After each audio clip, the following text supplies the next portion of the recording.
Hey guys, it's me again on my poor quality work camera, but at least I think you can hear me because I got the headset on that I use for work. Here to talk the budget vote and the process and what the proposed draft may look like and all the questions. So the first thing I want to start with is I thought this 2% cap vote was mandatory yearly. Bad on me. Apparently, every municipality and school district has to do that if they plan on going over. Uh, we don't plan on going over, but I thought we had to do this anyways. One of the things that catches us by surprise on this is that we have to decide if we want to set this meeting 60 days before the budget vote. So 30 days is the tax cap meeting, and we have to tell you guys 30 days in advance that we're going to do it. That said, some funny things can happen sometimes. We can plan to keep everybody's rate the same, but a company or a building falls off a pilot or is sold for significantly more than it was assessed at, and suddenly our tax levy or our assessments go up, but we didn't plan to change much. We could give everybody a tax cut, but the county did that not long ago when they had a windfall on the sales tax. And then you actually play catch up for the lean years or inflation or cost of living. And it's actually usually considered poor form when the revenue goes up, like in a situation where something falls off a pilot, to then go down and lower taxes uh, when you plan to keep them flat. So we actually had a little bit of extra money this year, which actually ended up being a good thing.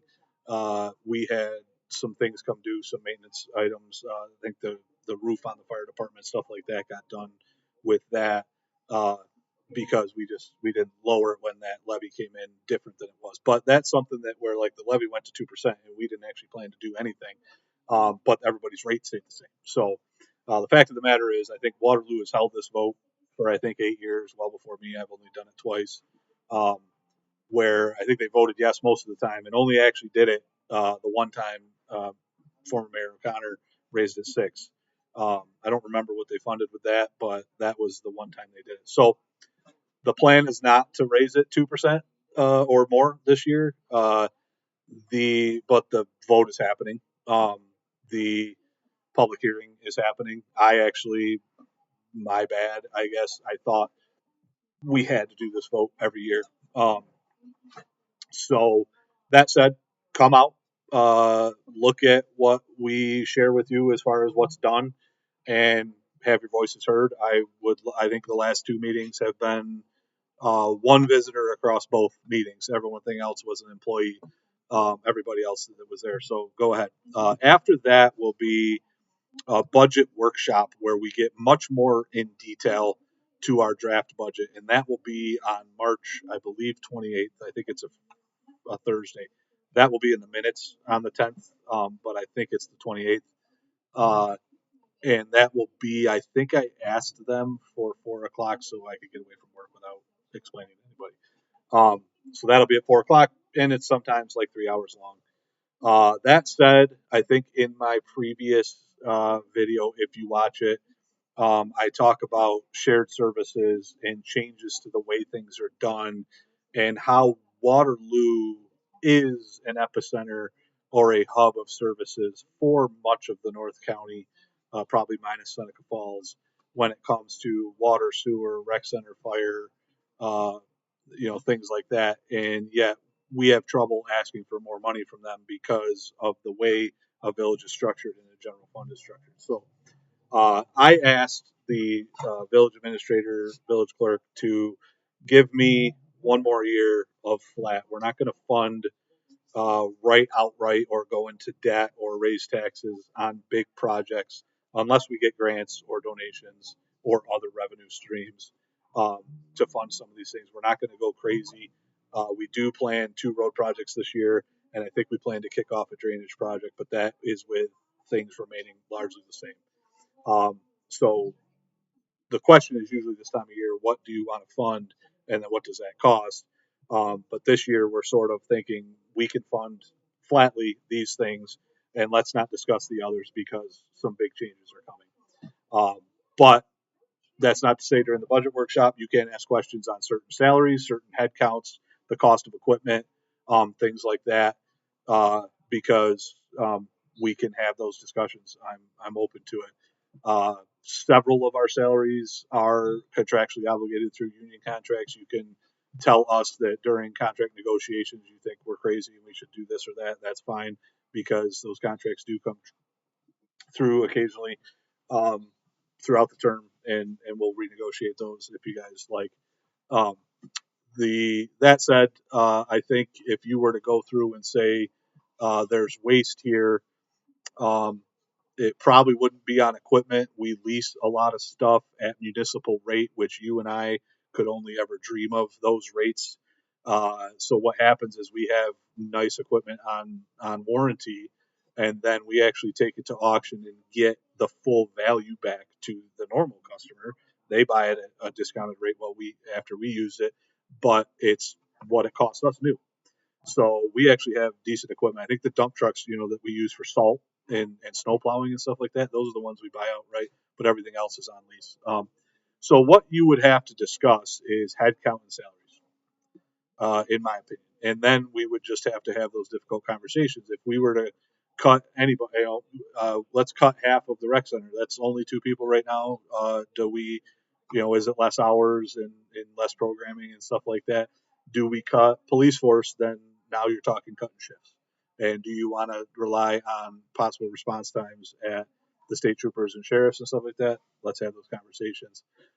Let's cut the DPW. Then we're potentially talking about a little bit slower response on snow removal and stuff like that. Now in the summer, we can talk about what those six guys are doing and all that stuff. I think uh, talking with Mike Forty and the DPW about what we do in the summer is probably warranted sometime. But I got other things I'm doing right now. But um, they are working on water breaks and snow removal and trash pickup and flushing hydrants and cleaning out whatever the catch basins and trees and sidewalks and all that sort of stuff. So uh, whether they could be doing it in two teams or stuff like that, I think that's probably the gist of it. But those are where, if you believe $3 billion in tax revenue and $4 million in total expenditures based on contracts with the school and town and the state and all that stuff.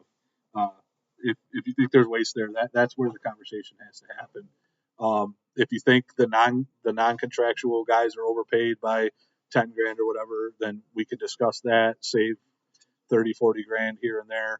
And, but we haven't, as a conservative, we should try to do that, but we haven't really funded a project. So, that's what the budget is. It's flat right now. I think it's going to take bigger swings than to go through it with a fine tooth comb and say this guy's overpaid by 5 grand. And those big swings are coming. You watch my shared services video. Um, the police one is the one where there isn't a lot of change being investigated right now because I want to hear from you guys. Uh, but as far as rec, fire, water, sewer, stuff like that, those are being investigated, and how to do those, or for all of us to feel good about how they're funded. Um, so after the budget workshop on the 27th, 28th, whatever that is, that last week in March, we will now know who our new board is. And then on April 14th is the budget vote. If you're happy with the draft budget at the budget workshop, then you can stay home for that vote. And if you believe that we should have made changes out of that and you would like to come to that meeting and see if we made those changes, more power to you. But that is the next month worth of work, and that is where we're at. It should be a largely flat budget. However, what I do want you guys to know is that Fayette was assessed downward by a significant amount this year. I don't know why or what happened. So even flat on expenses could result in the rest of us picking up what Fayette's downward assessment was. That is what we're working through with now. That is why the draft budget has not been like just put out there. The last thing I want to say is there was a comment on how to find the budget. Two things. I had quoted or answered that It should be in our minutes or somewhere in the document section or a quick Google search. The state usually has that stuff pretty quickly. Finding what we filed with the state turns out to be difficult because we won the DRI this year. It ends up going 3 pages of articles on that. And we also don't post it on the documents. I just didn't know that. But we kind of end most meetings with the you can get a copy at the village office. I think the woman who asked did actually do that. I hope she got it. Um, as millennials turn 40 and Gen Xers turn 50 and 60, uh, we I am going to ask the village administrator after this budget that the budgets now go into the document section of the website. It's not a secret. It's not being withheld. The draft budget is kind of a secret in just that we're not very done until we get down to the end. And the reason for that is we have to kind of let the last budget get near the end to see what's happening with reserves and did any department go over on their payroll because of overtime? Were there a lot of water breaks, snowstorms, police problems with unscheduled time off that cause overtime, stuff like that? So we kind of let that go through while we're building up the budget because we don't know if we're going to have to do any budget modifications to move money because the codes officer was used as a police officer and we got to move that around. Was there any overtime over here? Did we suddenly have to pay for something that we didn't know we had to pay for because the contract fell through with a neighboring municipality or something like that? And then we have things like we have to get our assessments from the county or the tax assessor, whoever it is, to see what that value even is. It could be that the levy goes up just because everything was assessed differently, but we don't plan to spend any differently. So those are the things that happen that keep this a little bit close to the vest till the end. Um, but the request has been made to stay flat on spending, minus some cost of living increases and the contractual increases in laborers and police officers. So that is what's going on this month and where you can find information, and also what meetings I hope that you come to. Uh, I don't know if I missed anything. It is a hot button issue. The tax cap vote. I apparently brought this on myself. I apologize. The plan is not to do that this year, um, so we probably didn't need this, but we did it because I thought it was mandatory. So my fault.